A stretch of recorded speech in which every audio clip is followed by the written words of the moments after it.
Operation सिंदूर यशस्वी झाल्याबद्दल शिंदेच्या शिवसेनेचे खासदारांकडून महाराष्ट्र सदनातील शिवरायांच्या पुतळ्याला अभिवादन. खासदार रवींद्र वायकरांकडून मिठाईचं वाटप.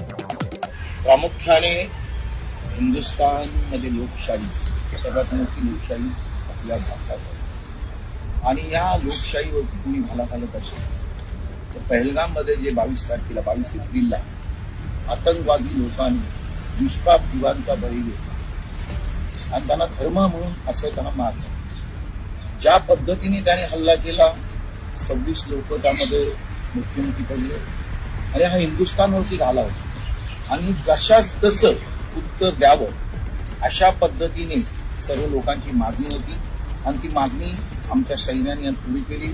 या देशाचे लोकप्रिय पंतप्रधान माननीय मोदी साहेब यांनी हे पाहिलं आणि त्यांनी त्याच वेळेला निश्चय केला होता की पहिलं तर आम्ही कोणाच्यामध्ये जात नाही, पण कोणी जर आलं तर आम्ही त्याला सोडत नाही.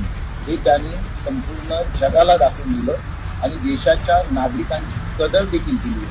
आणि हा जो सर्जिकल स्ट्राईक आहे, हा सर्जिकल स्ट्राईक हा पहिला महाराष्ट्राचे युगपुरुष आमचे दैवत छत्रपती शिवाजी महाराज यांनी शिकवले आहे. त्यांनी देखील कधी स्वतःहून हल्ला केला नाही, पण ज्या ज्या वेळेला हल्ले महाराष्ट्रावर आले त्यावेळेला अशाच पद्धतीने त्यांनी सर्जिकल स्ट्राईक करून परतवून लावले. त्याच पद्धतीने हिंदुस्थानने आमच्या सैन्याने माननीय पंतप्रधान आणि देशाच्या वतीने ज्या पद्धतीने आतंकवाद्यांना मारले, त्यांनी जनतेला नाही केले त्रास दिलेला आहे. जे आतंकवाद्यांचे अड्डे होते हे उद्ध्वस्त केले.